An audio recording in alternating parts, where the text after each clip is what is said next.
Hello everyone, this is Jenny Florison here, and we're doing Unit 21 this time.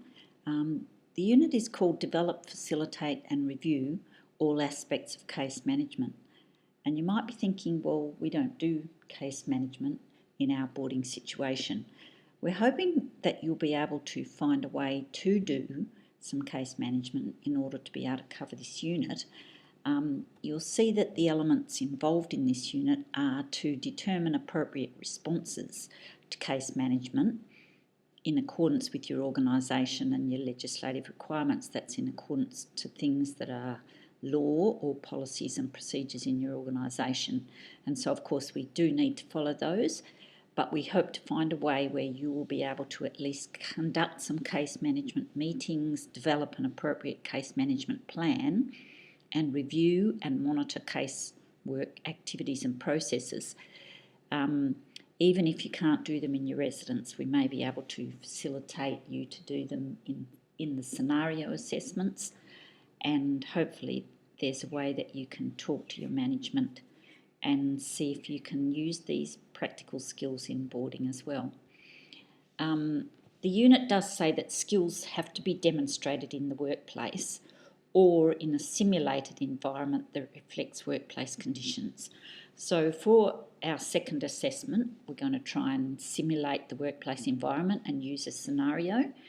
And then some of your other workplace units where there's some practical assessments, you will be asked to do some practical parts of this with students, actual students in your residence. So let's have a look at the assessments.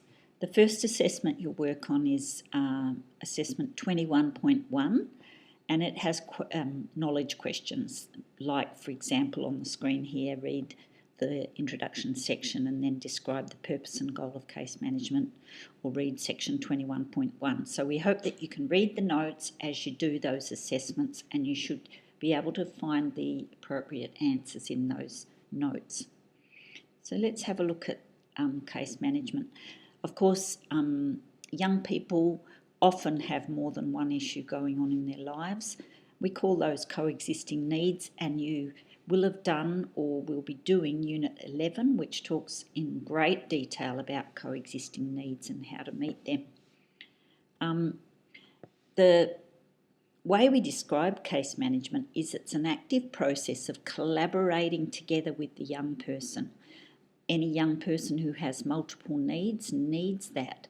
They need somebody to coordinate their services and resources to effectively respond to their needs so that they can maximise their growth and health and well-being while they're with you in boarding. So that's one definition. There's others in the notes that you can read.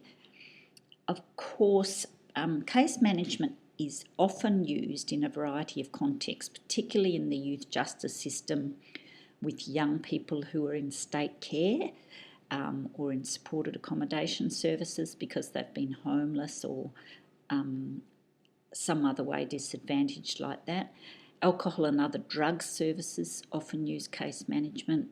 In health, particularly with some serious health issues. Mental health, they use case management a lot.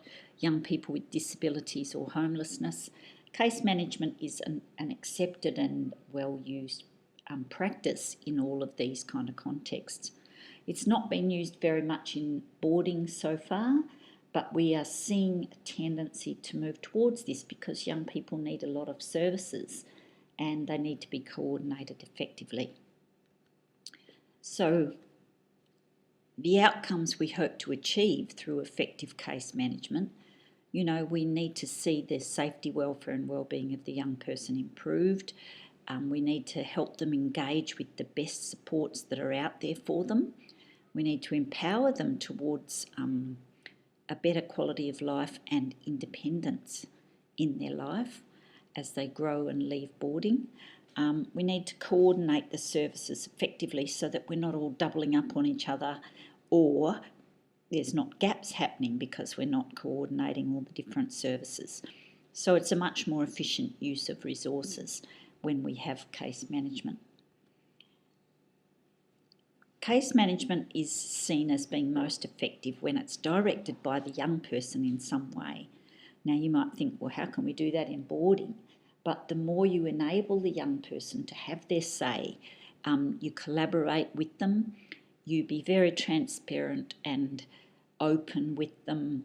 They learn to trust you because you're sharing information with them. That's much more empowering for the young person. It's much more client-centred or young person-centred, and will support them to become more self-determining and focusing on solutions for them, and that will support them in a greater way than if you just do everything for them and about them and don't include them and collaborate with them. So we do question 2 is talking about these most effective ways of case managing a young person with multiple needs, and they are collaborative ways where we talk to each other, we work together, we all keep on the same page and we talk together. They are strengths-based approaches, so we try and focus on what the young person has good and strong and working for them, and we also try and focus on the solutions, not on the problems. So we focus on what can we do about this, how can we work together to find a solution. This explains collaborative case management, and I'm not going to read it all through. You'll find these in your notes. Strength-based case management, we're drawing on the experience and the strengths both of the young person and their family. And then solution-focused case management tries to avoid us just straight away focusing in on this is your problem, this is your concern, this is your risk. We use an individual action plan to focus on ways to get to solutions for these things and creating goals. So in case management, somebody has to be the lead agency. Somebody has to take the actual case and manage it. So usually the person or group who has the most involvement with the young person will become the lead agency. Now this might arise naturally, or you might have to negotiate it, and hopefully the young person can also have a say where possible in that. Usually it will be if there's an organisation that has a legal responsibility for the young person, like the Department for Child Welfare or for Children and Families in your state. If the young person's in their care, they have a legal responsibility, so they would usually become the lead agency. Or maybe juvenile justice if the young person's involved with them in some way, or disabilities. So the person or the organisation or agency that is the lead agency will usually be responsible for calling and chairing case management meetings and coordinating the services. And that would mean that somebody in that organisation is delegated to be the case manager for that young person in that lead agency. Now, if there isn't a lead agency, it might come down to the head of boarding asking you personally to become the case manager for this young person, because you are often the one that's most in touch with them, and you may need to coordinate the different services that are needed for meeting that young person's need. So you need to engage intensively with that young person and empower them, build their capacity to know how to access services and supports, to all towards the goal of enabling them and becoming more self-managing and building change in their life. So there's lots of different stages in case managing a young person's situation. And here they are in front of you, intake with, there's some reason why that young person becomes involved. And for us, the young person has already gone through that intake process usually, so then we go on to assessment, and then if they are assessed as needing case managing, then you'd start case planning, taking notes, implementing a plan as you coordinate with other agencies and with the young person. Then you would monitor that plan and continually be evaluating it, and then you may transition the young person out of the case management plan, or they might exit it just because they leave your residence. So There's 7 really essential parts to developing a good case management process. And of course, the first one is just really creating good engagement and rapport with the young person. If you can't do that, then you will not be that effective in managing their case in the best way.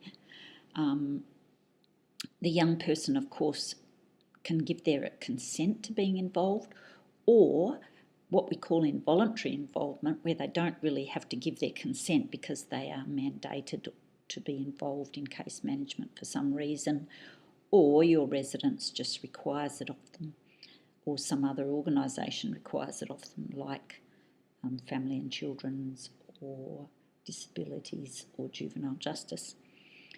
So if it's not involuntary, then you need to check that the organisations involved have an appropriate fit and are able to meet the needs. You talk about how you're going to share information amongst each other and you get the permissions that are needed. There's boundaries to be explained. There's information on rights and responsibilities and complaints and appeals. So let's have a look at each of those, but you'll see that's question 4.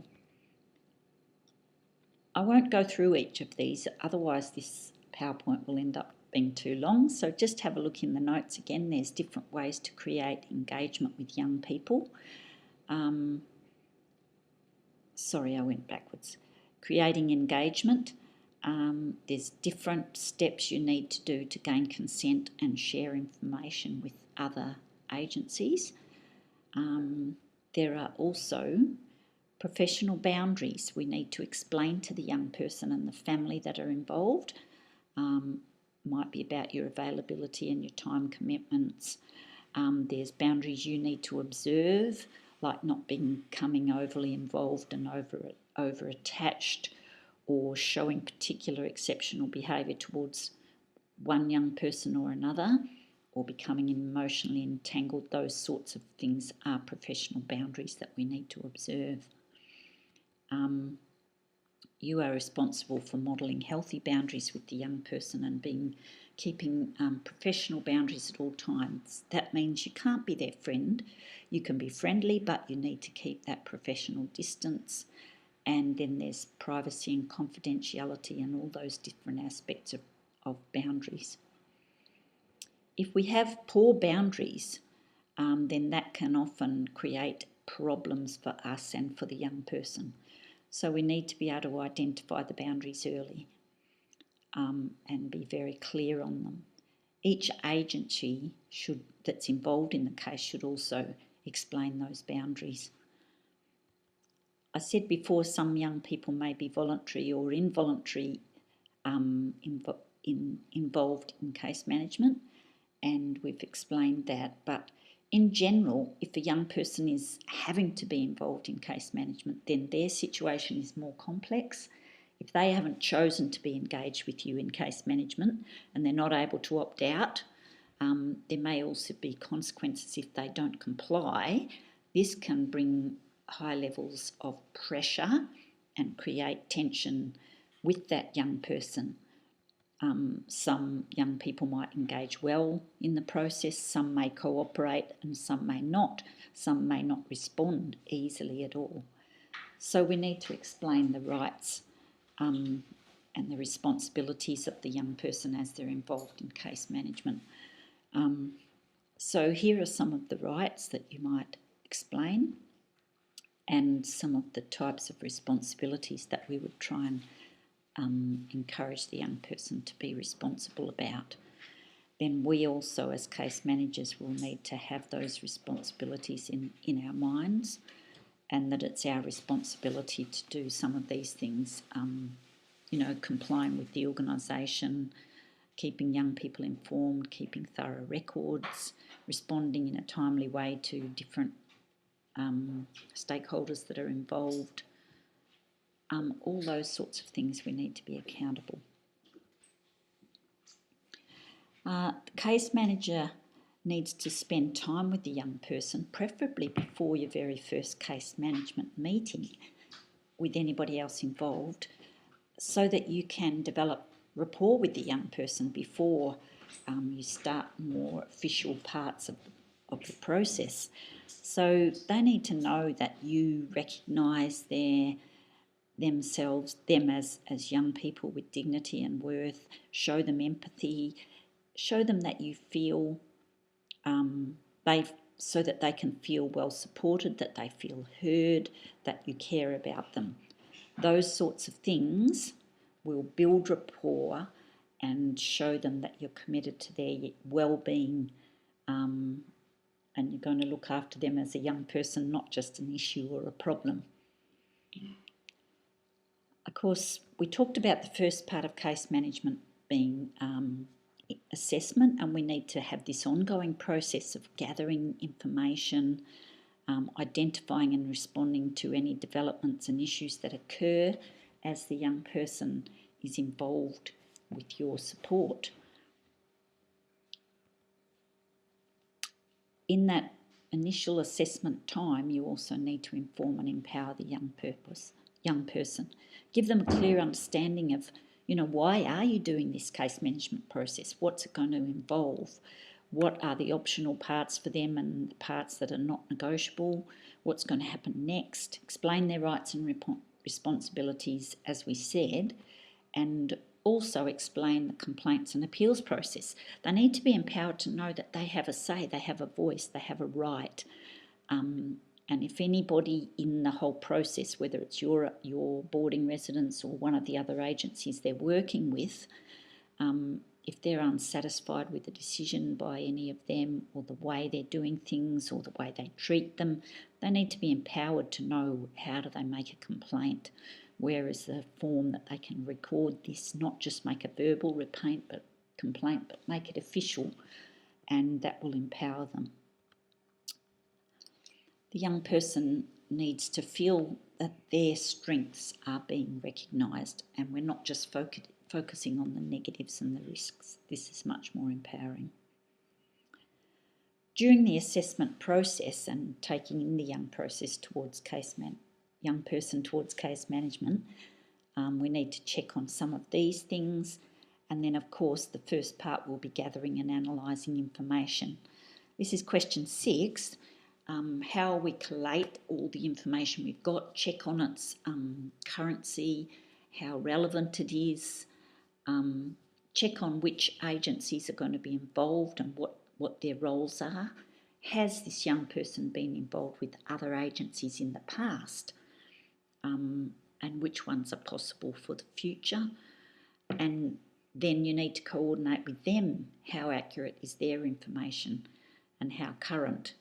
And you might need to, of course, involve the young person and the family at this stage, or how are you going to know if some of that information has changed? The more you talk with the young person and the family, you'll find out about what's going well for them, what are their strengths, what are the resources they have, and any risk involved, particularly information about the family background and their dynamics and any risks involved. Question 7 talks about how you're getting information from the family, and that will of course help you to understand the young person's whole story, their whole life, all the aspects, and then understand how you can support them and that they can develop a positive support network around them. You'll also make decisions early in the stage about the risks involved with their family, and if there are any risks, will the family be a support or a risk? And then you'll need to know whether you're going to involve the family, how much, that sort of thing. How are you going to communicate with the family and empower them? So risk assessment's very important in the early stages. It helps us to make decisions about steps that need to be taken to ensure the young person's safety and how much the family is involved. Young people, there may be risk, and we talk about high-risk situations as having at least 3 of the following factors. Now, in your residence, you might think that one of these factors I would call a high-risk situation, but in other agencies, they might be of average risk or normal risk, and these are if there's 2 or 3 or more of these factors happening in the young person's life, then they would be called a very high risk situation. And we need particular strategies to support young people. And that's question 8. What strategies can we use that will help us to support young people with high risks? Particularly, you can't have too many young people with high risk on your caseload. You can't be trying to manage or case manage a lot of young people with high risks, because you just won't be able to do it well. So you need a more assertive style when you're case managing young people, particularly if there are people in there that you're collaborating with who may be part of the risk problem. You've got to focus on harm minimisation and have a lot of crisis plans in place. And of course, you'll need to be highly skilled and well supported.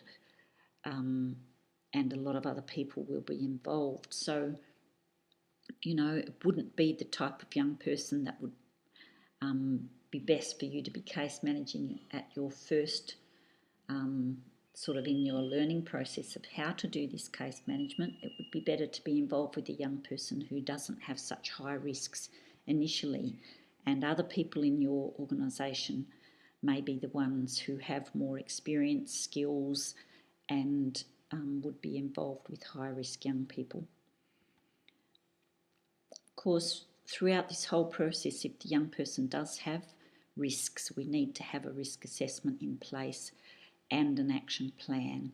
What are we going to do? How can we support that individual young person through those risk areas? We need some clear practical procedures in our risk assessment plan. An important consideration when we're doing case management is that in our organisation, everyone involved needs to have equal access. We need to identify and remove barriers that stop young people from really being able to be involved in this process. And there might be barriers in their background, in their attitudes, in their family, in the community that create barriers. And we need to ensure that they can have equal access to all the supports and encouragements and helps and services that everybody else can access. It's actually a law that requires that service providers make reasonable adjustment to their facilities, processes and policies so every person can access them equally. So sometimes we don't even realise we have restricted access to some young people because of disabilities or because of family issues. We need to be able to remove those barriers. In your notes, there's some ideas for barrier-free, equitable practices, and we need to be assured that culturally there are no barriers. So question 9 talks about cultural awareness in our environment and also in our management procedures. Our environments can be not very culturally aware or very inclusive and accessible to young people with disabilities. So we need to look at our environment and the way we operate our services, like our boarding residences. Does everybody have equal access? Are there multiculturally inclusive posters and artwork, or do we just represent one sort of cultural look? And in our management, we need to have clear policies, staffing, supports, time and resources, and have staff that have the capacity to be really culturally aware, because there's quite a few groups that are at risk of not being able to access services equally to other groups, and these are the at-risk groups that are out there. And so we need to be aware of young people who have any of those issues there or involved in any of those backgrounds. And you can look this up for further information on each of those in your notes from page 18 to 21. We talked earlier about legislation, and there's also standards that can affect the way work in case management. We need to be aware of some of these laws here, like mental health laws, guardianship laws, privacy and confidentiality, child protection laws, mandatory reporting. And then, of course, we have standards of duty of care, and we have now Australian standards for boarding schools and residences. Now, the last one is not mandated, or it's not a law, or it's not regulated at the moment, but it is becoming more impacting in boarding residences as people become aware of this new standard. Boarding needs to involve some goal setting early in the piece, and of course goals for young people need to be set out clearly in simple language in all areas of their lives as much as possible, and we need to use positive strength-based language in our goal setting that is about the positives, that's about their strengths, that's working towards that. So check your language as you're talking with young people about goals. That will make goal setting a much more positive experience for the young person if it's realistic and broken down into simple short and long-term goals, and with some time frames and strategies that are going to help them achieve those goals. So once you get into case management, you'll need to be able to run an effective case management meeting. And that means that in our case management meetings, we're going to be creating and developing this case management plan, and we need to be able to review it, bring together people that are involved, share information and collaborate, have effective goals and timelines and regular review, so that we have a holistic view of the young person and not just a bits and pieces kind of view. This will mean having different types of case management meetings. You might have case planning meetings, or as you're going along through the case management, then you will have review meetings, or occasionally you might just have formal briefings with one other group, or keeping one of the agencies might brief you in a formal way on something that's happened in the young person's case. So you can see in your notes in page 13 to 16 the meeting format. The format for a case management meeting needs to follow certain guidelines and to be an effective meeting. And then as we develop a case plan, it needs to be a realistic kind of plan through being based on facts and relevant information, involving the young person and being able to set out clearly the strategies and responsibilities of everyone.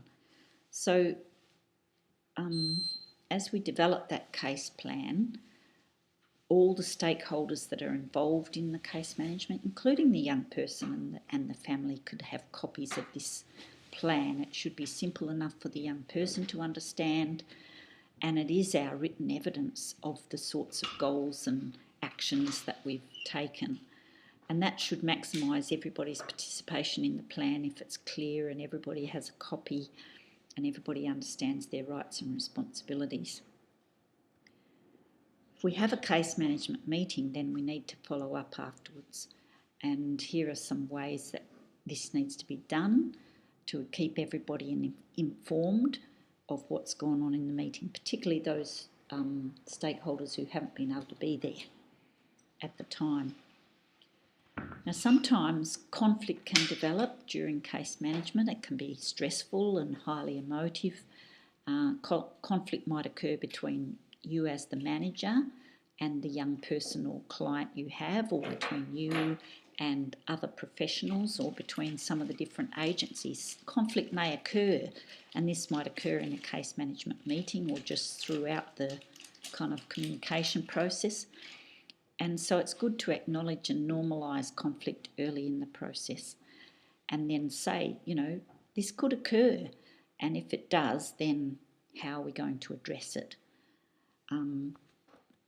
Conflict could occur around lots of different parts of your processes, and so you need to have some strategies that you agree on, that you'll you agree to listen to each other. You're going to agree to stick to facts and not talking about things in negative or emotive ways, to show respect at all times to each other. You might have a strategy where anyone's got a right to call a timeout in a meeting or in a discussion, take a break and return to it when people have calmed down if conflict is developing. We need to talk about too, if we have conflict, we need to be able to go for a win-win strategy. So we're going to define the conflict and then brainstorm the solution so that everybody in the conflict can have a win, not just one side having to win over the other, but let's take action to try and find a win-win strategy for all. As we go through case management, we need to be able to monitor the process. There's absolutely no point in managing a young person in this way if we don't monitor the whole process as it goes along and get regular feedback from the young person. Keep checking our goals, keep having discussions about how things are progressing. Is it going well? Is this working? Is that strategy working? And so just getting feedback from each other, from the young person, from the family, informally monitoring and checking and keeping an eye on things as the case manager. But then you will also need to schedule formal reviews at regular intervals. Agree when you're going to do these formal reviews, collaborate together with all the agencies involved, and then as you're going through, keep monitoring for effectiveness against the goals. So monitoring effectiveness of your process means you're hearing from everybody, including the young person. Assess their satisfaction. Are they happy with the process? Do they feel like you're getting somewhere? Are goals being achieved, or are there more barriers occurring? How relevant is your process to their cultural context? Be vigilant for any changes that are happening with the young person and the time frame, and of course keeping really good progress notes and records. Then you would review the process, and if things aren't working well and the schedule's not being kept up to or something, then you need to negotiate changes or modify your strategies, modify your goals, and then keep everything documented as you're going along. To be able to negotiate changes, everybody needs to be agreed on this. Keep a record of the changes that are made and that people have agreed, and involve everybody as much as possible, and keep a record and contact others who haven't been able to be there when changes have been made or conflict might arise from that. Of course, not everybody will stay with the one case management process or with you as the case manager. You may need to transfer the case to somebody else, but this should only be done if the benefits outweigh the negatives of that change. Because transferring a case or case management to somebody else can be very disruptive. So you would look at some of these reasons might be why you might need to transfer the case to somebody else to manage it. And so the case should only be transferred in a proper, effective process. Consult the young person and the family and the stakeholders, discuss the details of the change. Introductions need to be made, and you need to also monitor that transfer. Also, sometimes a case may actually need to be closed, and that might be for various reasons, like the concerns weren't really substantiated in the end, or the concerns have already been addressed, or the family might be refusing to engage, or the child or the young person might be moving, preferably only overseas, because if it's interstate then it would be a transfer, not a closure. The family and the young person might get to a stage where they have the capacity and the willingness to proceed without being case managed, or the court order, say from a department, might be nearing expiration and the protective concern mightn't exist any longer. So you need to go through an effective case closure process. if that's happening, and that means particularly discussing and collaborating with the family, the young person, the services, so that they can still access services and resources if they need them, and obtain assistance if they need assistance, like if they're leaving your residence because they're graduating, do they need some other assistance? They might need to stay in contact with a service after they graduate out of your residence, or after they leave the care of the family and children's department, or a foster family or something like that. They might need a lot of assistance to transition. So working in case management can have potential high levels of stress, particularly if the young people involved have complex or high-risk situations, or you are working in a location where it's remote, there could be harsh climatic conditions or isolation from other supports. So we should match our caseload with our experience, with our workload, other work that we're involved in, and also our geographical location, and take steps so that we minimise and alleviate risk to ourselves. If there's any risk, we should seek assistance immediately, and also try and prevent any levels of stress or burnout that might occur. That means involving ourselves in self-care. We have a responsibility to ourselves to care for our own mental, emotional and physical well-being, but it's also a duty of care to the young people that we're working with, to enable ourselves to be able to sustain and see them through the process. So we need to be proactive in recognising the impact of casework on us mentally and emotionally.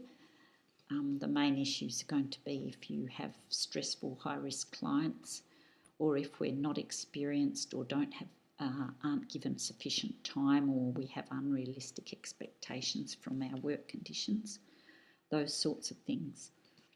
So caring for ourselves is very important. So that should cover assessment 21.1. If you are going to go on to 21.2, then here's a few pointers for you about this case study, about this young man, Ibrahim Idaz. He's 17 years old and he's from a Sudanese refugee background.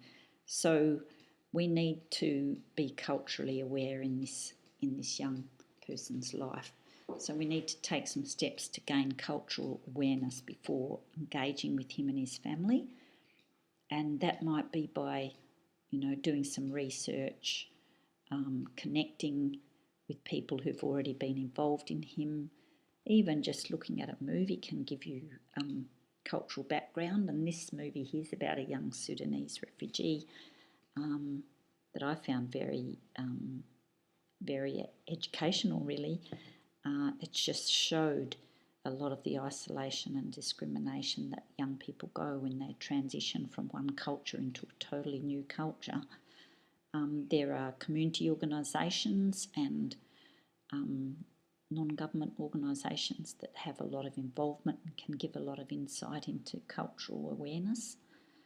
And we need to just be listening to the young person's story and gaining a lot of information, particularly using that rapport.